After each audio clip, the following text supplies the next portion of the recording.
Hello दोस्तों, welcome to transition classes. तो friends, आशा राखું છું તમે બધા મજામાં છો, મસ્ત છો। GSECL ની હમણાં ટૂંક સમય પહેલાં એક્ઝામ લેવાયેલી હતી PA1 અને જુનિયર એન્જિનિયરની। એનું અત્યારે ઓબ્જેક્શન ટ્રેકર આવી ગયું છે, એટલે કે પ્રોવિઝનલ આન્સર કી આવી ગઈ છે। તમે તમારું એકાઉન્ટ લોગિન કરી અને એમાંથી તમે આન્સર કી ડાઉનલોડ કરી શકો છો, બરાબર। એટલે ખાસ આજના દિવસની અંદર 1-2 દિવસ જેવડો સમય તમને આપેલો છે, તો તમારે તમારી આન્સર કી ડાઉનલોડ કરી લેવાની છે।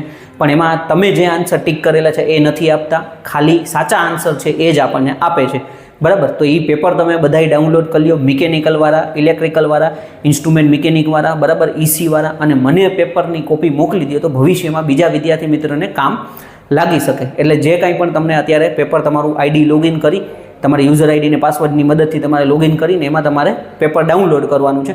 અને એમાં કાંઈ ઓબ્જેક્શન જણાય કે ભાઈ આ ક્વેશ્ચનનો આન્સર એ લોકોએ ખોટો આપ્યો છે, તો એ આપણે ઓબ્જેક્શન ટ્રેકરની મદદથી એમાં ઓબ્જેક્શન કરવાનું થશે, બરાબર। મેઇન પેપર તમે મને મોકલી દો એટલે પછી આપણે 1-2 દિવસમાં જોઈ લઈએ કે ભાઈ કોઈ ઓબ્જેક્શન હોય તો આપણે બીજા વિદ્યાર્થી મિત્રોને કહીએ કે ભાઈ આ તમારે ઓબ્જેક્શન કરવાના થશે, બરાબર। એટલે ખાસ ડાઉનલોડ કરી લેવાનું છે। બાકી કાંઈ પણ ક્વેશ્ચન હોય કમેન્ટ કરી શકો છો, પર્સનલમાં મેસેજ કરી શકો છો। Thank you friends.